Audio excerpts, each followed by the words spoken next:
გამარჯობათ, მე ამ ვიდეოში გასწავლით თუ როგორ უნდა გადაიღოთ თქვენი ვიდეო გაკვეთილი, ამისათვის საჭიროა შევიდეთ ნებისმიერ ბრაუზერში, ჩავწეროთ cs.dsl.g. შემდეგ გადავდივართ პროგრამებში.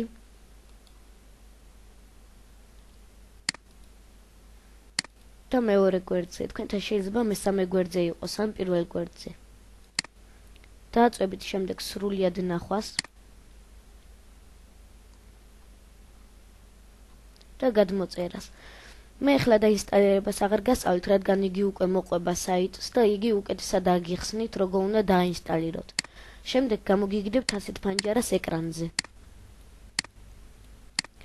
დააწვევით, შემდეგ აქ სამ ნაწერს გამოგიგდებთ და დააწვევით რეკორდს. შემდეგ მთლიან ეკრანს მონიშნავთ და სტარტ. როცა თქვენი ვიდეოს გაჩერება მოგინდებათ, უნდა დააწვეთ F11-ს. დღეისათვის სულ ეს იყო, მადლობთ ყურადღებისთვის, ნახვამდის.